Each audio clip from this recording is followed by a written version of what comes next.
Early one morning, Gordon's fire would not light. "I don't know what's wrong," sighed the firelighter.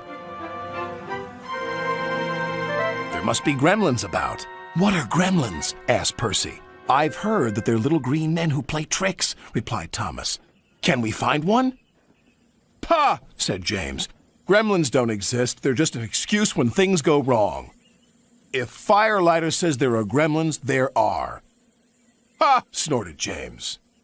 Sir Topham Hatt had heard everything. "Silence!" he said. "I am expecting a VIP, a very important person today. She has heard that all my engines are really useful. Please prove it."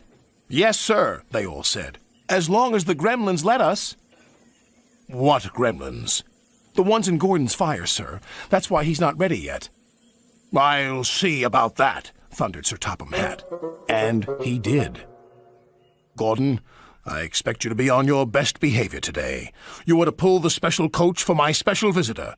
But no high speeds, please. She won't like that." Gordon was proud and pleased. He was waiting for his special coach when Percy puffed in with some freight cars. "What's the matter, Gordon? You're late." "Driver says there's gremlins in the turntable," replied Gordon. "They must be everywhere," squeaked Percy. At last the turntable was mended, and Gordon puffed away with the special coach. He was soon working hard to make up for lost time. After he arrived at the station, Sir Topham Hatt became concerned. "Where's Thomas?" he wondered. "He's supposed to be bringing my visitor from the docks." "Huh," huffed Gordon. "Thomas isn't really useful if he's late." But it wasn't long before Thomas arrived. "I'm sorry.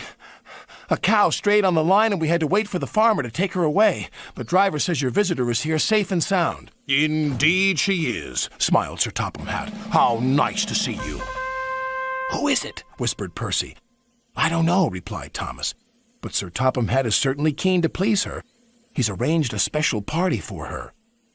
"She's got a dog as well," said Percy. "Row! "Come on, Thomas," said the driver. "You need a drink." Pah!"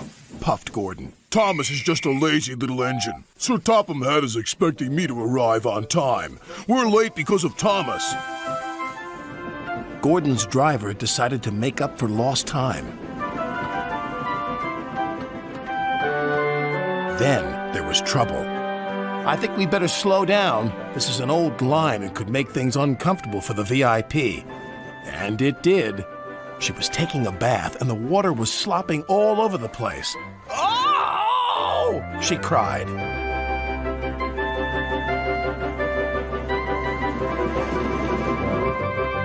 Gordon was very relieved to reach his final destination, where Thomas was waiting to collect Sir Topham Hatt and his special visitor. He blew an extra long whistle. This frightened the visitor's dog so much that he fled from the station and ran into a field where a bull was grazing. The bull frightened the little dog even more. He ran back again, onto the platform and over the bridge. "Row! Row! Row!"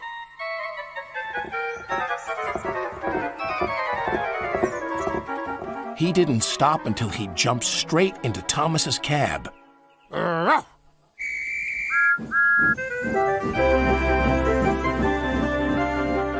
But he had a wonderful ride, all the way to the docks. "What's the dog's name?" asked the fireman. "Well, after today's events, I think I'll rename him Gremlin," Sir Topham Hatt chuckled. "In that case, I've met one at last. Ha ha!" "Excuse me, sir, but who is your very important visitor?" "Why, didn't I tell you? This lady is my mother, and she agrees with me. You are indeed really useful engines, and my mother, of course, is always right." Ha ha ha ha!